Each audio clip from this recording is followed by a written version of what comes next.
بسم اللہ الرحمن الرحیم۔ السلام علیکم زی اسلامک وظائف کے پیارے دوستوں، ہم امید کرتے ہیں آپ خیریت سے ہوں گے۔ پیارے دوستوں، رمضان کا مہینہ تمام مہینوں کا سردار ہے اور اپنے اندر بے بہا رحمتیں اور برکتیں لیے ہوئے ہے۔ اسی مبارک مہینے کے لیے 1400 سال قبل مسجد نبوی صلی اللہ علیہ وآلہ وسلم کے بلند منبر سے حضرت محمد صلی اللہ علیہ وآلہ وسلم نے اپنی امت کو یہ خوشخبری سنائی تھی: لوگوں، خدا کا مہینہ برکت اور رحمت اور مغفرت کے ساتھ تمہاری طرف آ رہا ہے۔ وہ مہینہ جو خدا کے نزدیک بہترین مہینہ ہے، جس کا ایام بہترین ایام ہے، جس کی راتیں بہترین راتیں ہیں، جس کی گھڑیاں بہترین گھڑیاں ہیں۔ اس مہینے میں تمہاری سانسیں ذکر خدا میں پڑھی جانے والی تسبیح کا ثواب رکھتی ہیں، تمہاری نیندیں عبادات، تمہارے اعمال مقبول اور تمہاری دعائیں مستجاب ہیں۔ یہ مہینہ نہایت ہی شان و شوکت والا مہینہ ہے۔ اس مہینے کی حرمت و عظمت دیگر تمام مہینوں سے زیادہ ہے۔ حضرت امام زین العابدین علیہ السلام نے ماہ رمضان کو اپنی ایک دعا میں شہر الاسلام یعنی اسلام کا مہینہ قرار دیا ہے۔ دوستوں، آج ہم آپ کے لیے اس مہینے سے منسلک ایک وظیفہ لے کر آئے ہیں۔ یہ وظیفہ قرآن کریم کی سورتوں کے حوالے سے ہے، جن کو رمضان کا چاند دیکھ کر آپ نے تلاوت کرنا ہے، اور اس کی برکت سے انشاءاللہ آپ پر دولت اور رزق کے دروازے کھل جائیں گے۔ یہ وظیفہ آپ نے کیسے کرنا ہے اور کب کرنا ہے، اس کے حوالے سے ہم آج اس ویڈیو میں بتائیں گے۔ دوستوں، یہ سب جاننے کے لیے ہماری آج کی ویڈیو مکمل دیکھیے گا۔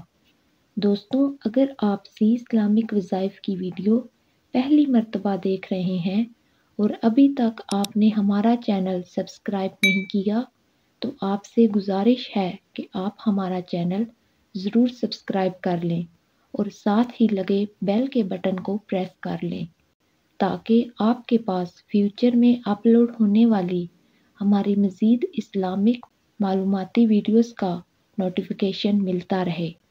پیارے دوستوں، تو ہم بات کر رہے تھے اس قرآن وظیفے کی جس کو آپ نے رمضان المبارک کا چاند دیکھ کر کرنا ہے۔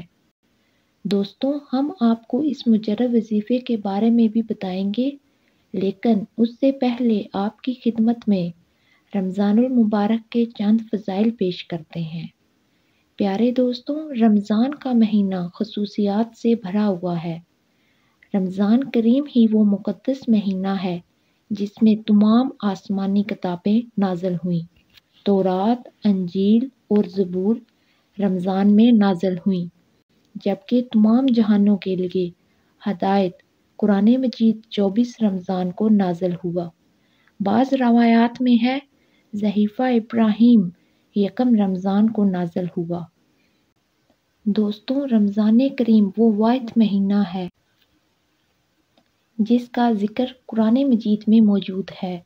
قرآن کی سورہ بقرہ کی آیت نمبر 185 میں اس ماہ کی خصوصیت بیان کرتے ہوئے اللہ تعالیٰ فرماتا ہے: ماہ مبارک رمضان وہ ہے جس میں قرآن نازل کیا گیا، جو لوگوں کے لیے ہدایت ہے، جس میں ہدایت اور حق و باطل کی تمیز اور نشانیاں موجود ہیں۔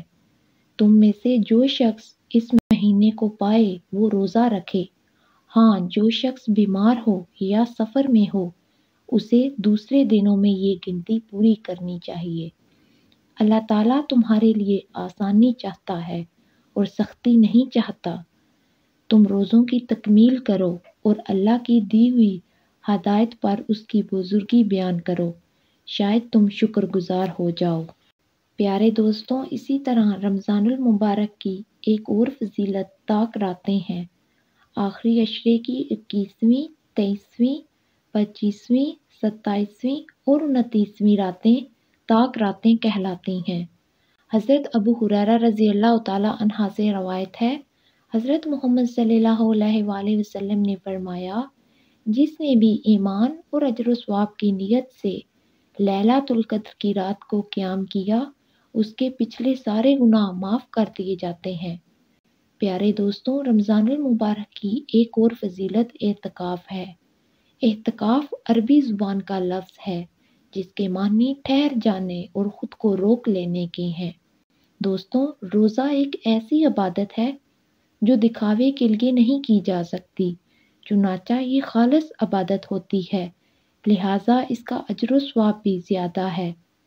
حضرت علی علیہ السلام نے فرمایا، روزہ انسان اور خدا کے درمیان ایسی عبادت ہے جس سے خدا کے سوا کوئی آگاہ نہیں ہوتا، لہٰذا خدا کے علاوہ کوئی اور اس کا اجر ادا نہیں کر سکتا۔ حضرت موسیٰ کلیم اللہ نے اپنی مناجات کے دوران اللہ سے سوال کیا، خدایا تیری نگاہ میں کیا کوئی اور بھی میری طرح محترم و مکرم ہے؟ جواب ملا، آدمیت کے آخری زمانوں میں میرے کچھ بندے ہوں گے جنہیں میں ماہ رمضان کے روزوں کی وجہ سے یہ احترام عطا کروں گا۔ پیارے دوستوں، یہ ہیں وہ چند خصوصیات جن کی وجہ سے اللہ رب العزت نے اس ماہ مبارک کو فضیلت عطا کی ہے۔ اب ہم آپ کو وہ وظیفہ بتاتے ہیں جس کو آپ نے رمضان کا چاند دیکھنے پر کرنا ہے۔ دوستوں، یہ وظیفہ نہایت ہی آسان لیکن مجرب ہے۔ اس کا طریقہ کچھ اس طرح سے ہے، جب آپ کو کنفرم ہو جائے کہ رمضان کا چاند نظر آ گیا ہے یا آپ خود چاند کو دیکھ لیں تو پھر آپ نے 1 مرتبہ درود ابراہیمی پڑھنا ہے، اس کے بعد 21 مرتبہ سورہ قدر اور 3 مرتبہ سورۃ فاتحہ کی تلاوت کرنی ہے، اور آخر میں پھر 1 مرتبہ درود ابراہیمی پڑھ لینا ہے۔ اس وظیفے کو مکمل کرنے کے بعد آپ نے ہاتھ اٹھا کر اللہ کے حضور اپنی وہ حاجت رکھنی ہے، یعنی اپنے رزق میں برکت کے حوالے سے جس کے لیے آپ نے یہ وظیفہ کیا ہے، اور اس حاجت کے لیے عاجزی و انکساری کے ساتھ رو رو کر اللہ سے مانگیں۔ انشاءاللہ اللہ رب العزت رزق کی فراوانی عطا فرمائے گا۔ زی اسلامک وظائف کے پیارے دوستوں، ہم یہ امید کرتے ہیں آج کی ہماری یہ ویڈیو پسند آئی ہوگی۔